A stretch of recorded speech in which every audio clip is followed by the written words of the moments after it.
सुंदर सिंहासन पर सुशोभित श्री हजूर सदगुरु दाता दयाल जी के पावन दर्शन करते हुए प्रेम सहित मिलकर बोलो जयकारा बोल मेरे श्री महाराज की। अहमदाबाद के प्रेमियों की सुनी जो प्रेम पुकार, श्री सदगुरु कृपा करी और आन दिया दीदार।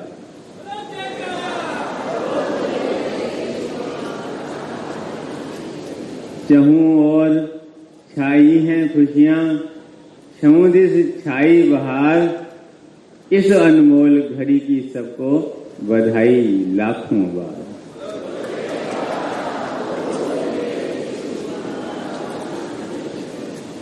अभी अभी आप सब गुरुमुखों ने परम पावन वचनों में श्रवण किया।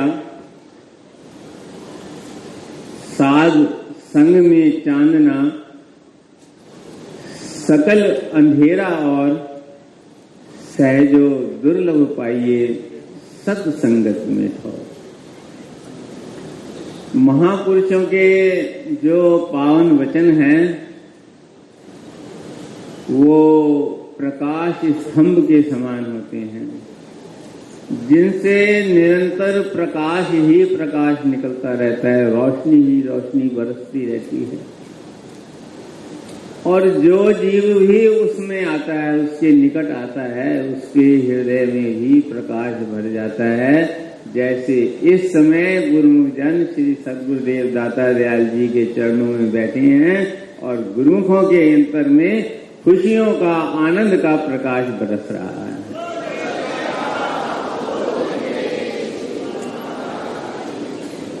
आगे वर्णन करते हैं कि सहजो दुर्लभ पाइए, सत्संगत में ठोर। हर कोई सत्पुरुषों की सत्संगत में नहीं पहुंच सकता। शास्त्रों में वर्णन आया है, शैले शैले न माणिक्यम, मोक्तिम ना गजे गजे, साधवो नाही सर्वत्र चंदनम ना वने वने। वर्णन करते हैं कि हर पर्वत पर मणियां नहीं प्राप्त होती और हर हाथी के मस्तक में मोती नहीं होता। हर वन के अंदर चंदन का वृक्ष नहीं होता। ऐसे ही हर व्यक्ति को सत्पुरुषों के सत्संग का ऐसा सौभाग्य प्राप्त नहीं होता जैसा आज आप सब गुरुमुखों को प्राप्त हो रहा है।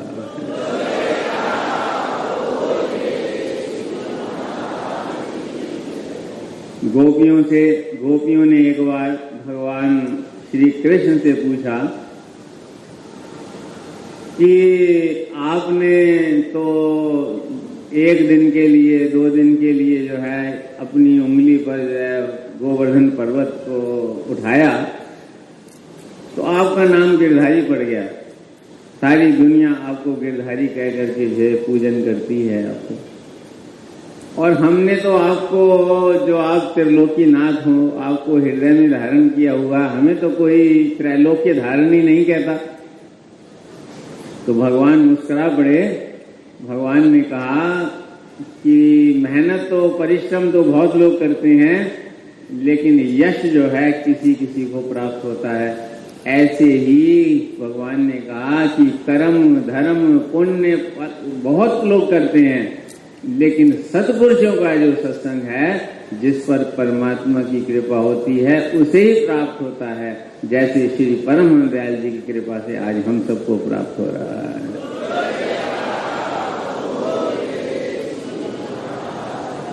और जिन्हें सत्पुरुषों का सत्संग प्राप्त हो जाता है, सत्पुरुषों का दर्शन प्राप्त हो जाता है, सद्गुरु के आशीर्वाद प्राप्त हो जाता है, उन्हें जो है उनके हृदय के अंदर ही ज्ञान का दीप जगमगा उठता है। उन्हें सत्य और असत्य की पहचान हो जाती है। जैसे कहा है, बिन सत्संग विवेक न होई, राम कृपा बिन सुलभ न सोई। कि सत्संग के बिना, परमात्मा की कृपा से के बिना सत्संग नहीं प्राप्त होता, और सत्संग के बिना जो है जीव को विवेक प्राप्त नहीं होता। विवेक की ज्योत नहीं जगमगाती, हृदय के अंदर ज्ञान का दीप नहीं जगमगाता। तो जब जीव महापुरुषों के चरणों में आता है तब उसे सत्य और असत्य का ज्ञान होता है। जैसे अभी श्री वचनों में वर्णन हुआ कि ये दुनिया 2 रोज की, मत कर या से हेत गुरु चरणन स्यों लागिए जो पूर्ण सुख दे। अभी श्री गुरु महाराज जी ने गुरुमुखों को सदा सुखी रहने का शुभ आशीर्वाद प्रदान किया है।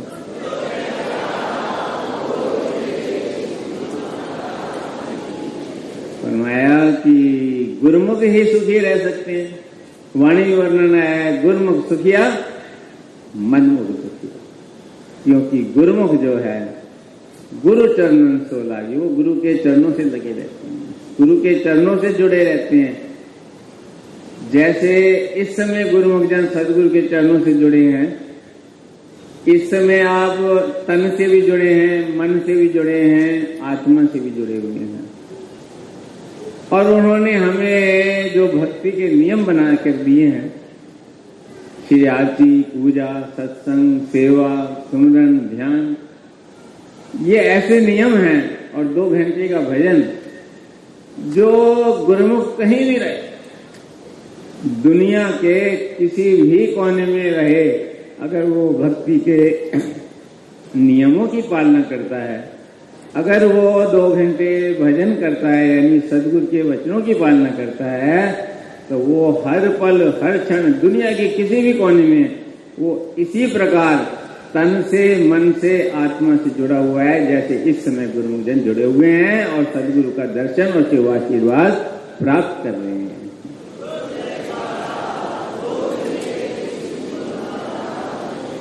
क्योंकि गुरुमुख जो सदगुरु के चरणों से जुड़ जाते हैं, उन्हें सत्य और असत्य की पहचान हो जाती है। वो फिर सत्य वस्तु ही चाहना करते हैं और सत्य वस्तु के पथ पर चल पड़ते हैं। जैसे आप सबने ये प्रसंग सुना हुआ है कि भगवान श्री कृष्ण के पास भगवान अपने महल में अपने सिंहासन पर लेटे हुए थे।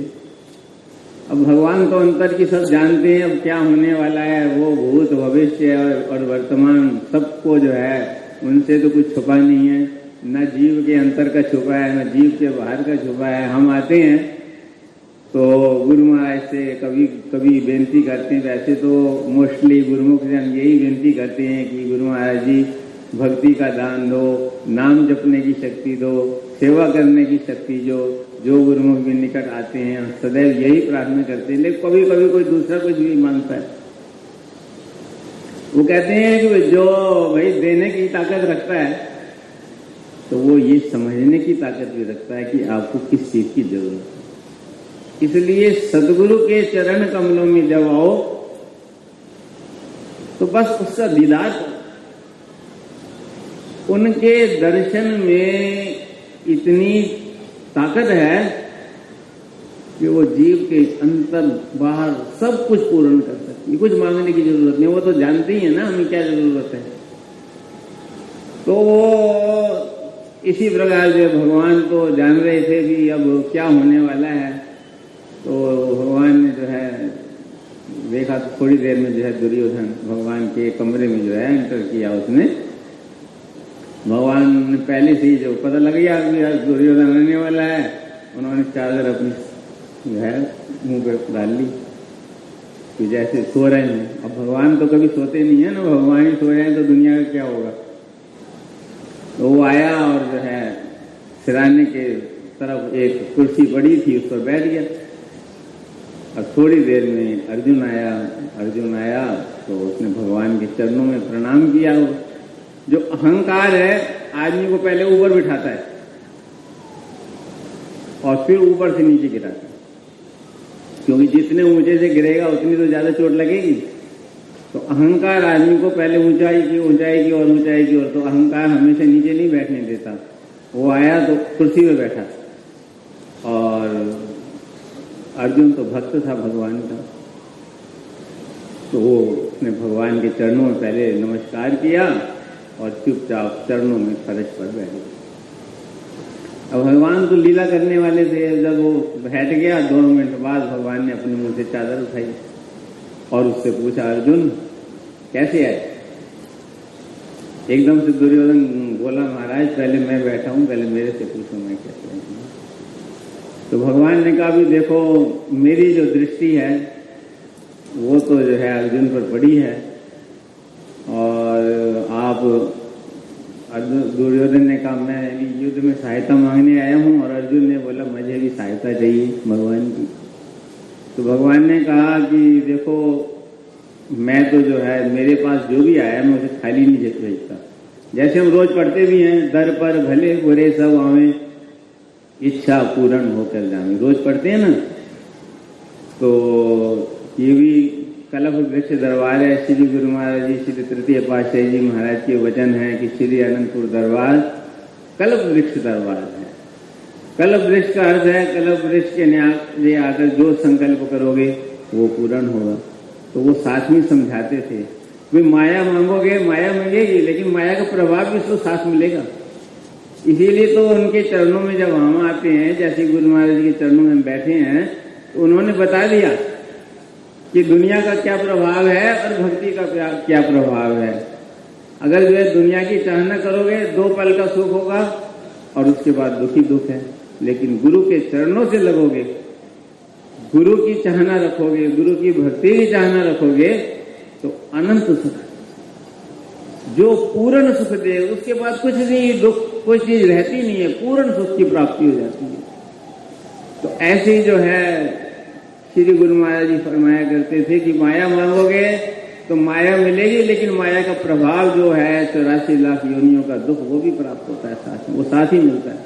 लेकिन जो भक्ति मांगता है तो उसे भक्ति मिलती है, और खाली भक्ति नहीं मिलती। श्री गुरु महाराज जी फरमाया करते थे, जो भक्ति मांगता है उसे भक्ति मिलती है, भक्ति के साथ हम भी मिलते हैं।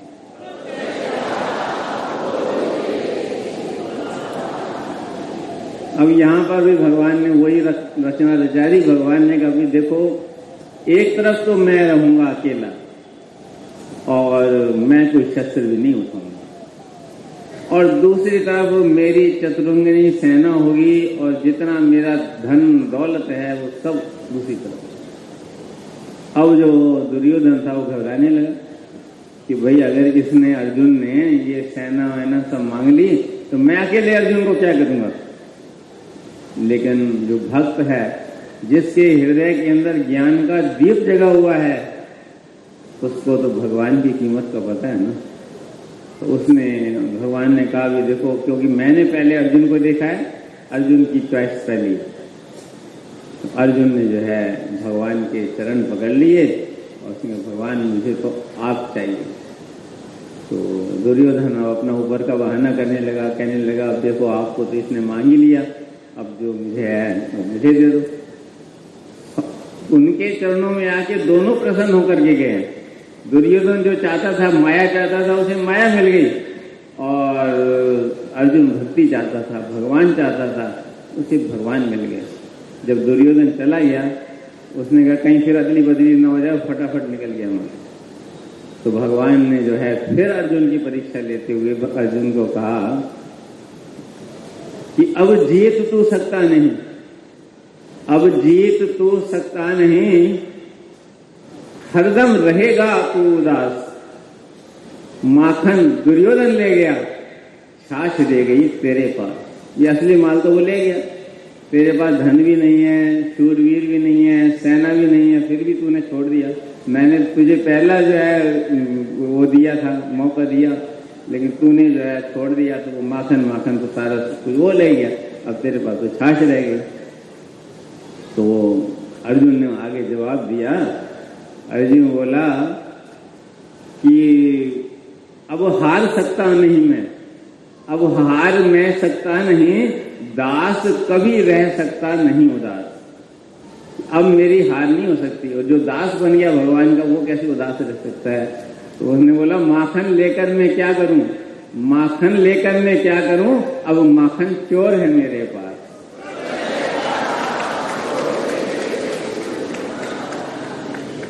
तो उसने जो है इतना बड़ा निर्णय करना साधारण बात नहीं है कि उनके पास ना उस समय राज्य था, ना उनके पास सेना थी, ना उनके पास धन था, फिर भी उन्होंने जो है उसका त्याग कर दिया। किसके पीछे त्याग किया? भगवान के पीछे। क्योंकि अगर भगवान है तो जहां भगवान है वहां किस चीज की कमी? तो यही महापुरुष हमें सिखाते हैं, यही श्री गुरु महाराज जी ने आज हमें सिखाया है। हमेशा यही शिक्षा देते हैं, क्या कि गुरु चरणन से लाग रहो, सतगुरु के चरणों को पकड़ करके रखो, जो पूर्ण सुख दे, कोई सुख भी बाकी नहीं रह जाएगा। जैसे श्री रामायण के अंदर वर्णन किया है, जिमी सरिता सागर पर जाहि जदपि ताहि कछु कामना न, तिमी सुख संपत्ति बिनहि बुलाए, धर्मशील पे जाहि सुभाई।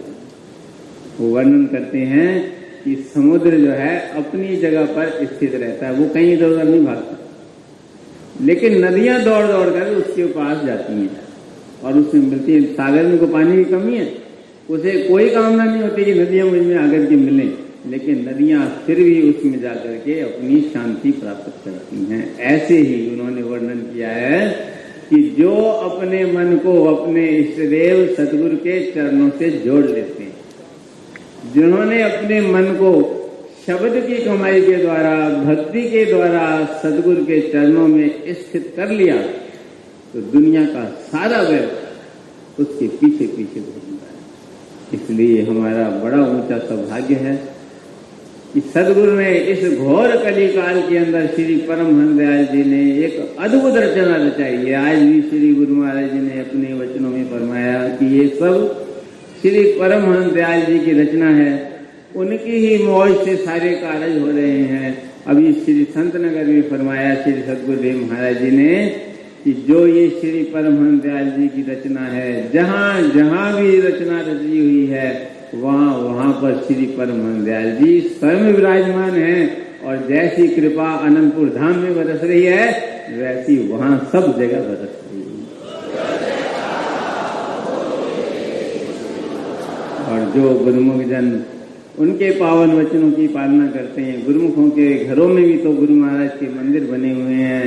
रोज गुरुमुख जन मंदिरों में, अपने घर के मंदिरों में भी आरती पूजा करते हैं, जो सत्संग के केंद्र बनाए हैं। जैसे आज भी श्री सदगुरुदेव दाता दयाल जी ने मणिनगर में श्री परमहंस अद्वैत मंदिर भक्ति के इस केंद्र की स्थापना की है, शुभ मुहूर्त किया है।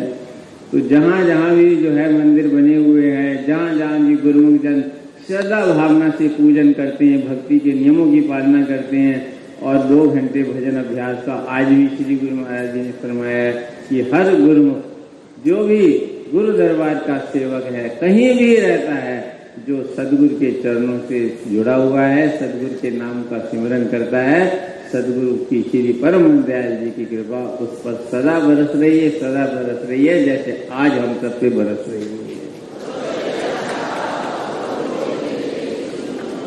इसलिए हम सब गुरुमुखों का धर्म है। श्री गुरु महाराज ने अपनी असीम कृपा की है, अपने तन के कष्टों की परवाह किए बिना हमें घर बैठे आकर के पावन दर्शनों से निहाल किया है, अपने शुभ आशीर्वादों से निहाल किया है, अपने पावन वचनों से निहाल किया है। उनकी कृपा का हम कितना भी जो है आभार व्यक्त करें। मैं अपनी ओर से, सब संत मंडली की ओर से और सब संगत की ओर से श्री सदगुरुदेव दाता दयाल जी के पावन चरण कमलों में कोटि कोटि नमन, कोटि कोटि वंदन करता हूं।